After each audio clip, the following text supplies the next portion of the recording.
সম্প্রতি সংযুক্ত আরব আমিরাতে ডোনাল্ড ট্রাম্পকে ভিন্ন এক সাংস্কৃতিক আবহে স্বাগত জানানো হয়। ট্রাম্পের হেঁটে যাওয়ার সেই ভিডিওতে দেখা যায় দুই পাশে একদল নারীর চুল উড়ানোর নৃত্য। এমন নাচ দেখে অনেকেই অবাক হয়েছেন, কেউ কেউ সমালোচনা করতেও ছাড়ছেন না। আলোচনা বা সমালোচনা যাই করুন, তার আগে জেনে নিতে পারেন আরবদের ঐতিহ্যবাহী এই চুল উড়ানো নাচ নিয়ে।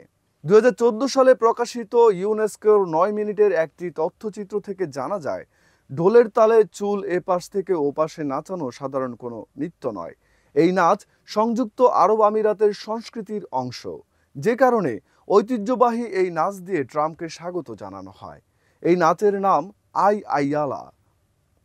আরও জানা যায়, জাঁকজমক কোনো আয়োজন হলেই এই নাচ দেখা যায়, যেমন জাতীয় কোনো উৎসব, বিয়ে বা কোনো সম্প্রদায়ের বিশেষ উৎসবে এই আইয়ালা নাচ থাকে বিশেষ আকর্ষণ হিসেবে। বিবিসি সূত্রে জানা যায়, এই নাচ ও গান বেদুইন সংস্কৃতিতে ছিল পুরুষদের পক্ষ থেকে দেওয়া সুরক্ষার প্রতি মেয়েদের বিশ্বাস ও আস্থা প্রকাশের একটি উপায়। যারা এটি পরিবেশন করেন তারা বিভিন্ন জাতি ও বয়সের হয়ে থাকেন। প্রধান শিল্পী এই দায়িত্ব উত্তরাধিকার সূত্রে পান এবং তার উপর দায়িত্ব থাকে অন্যদের প্রশিক্ষণ দেওয়ার। শতাব্দী ধরে কাতার, সৌদি আরব ও বাহরাইনের মতো দেশে এই আইয়ালা নিয়মিত আয়োজিত হয়ে আসছে।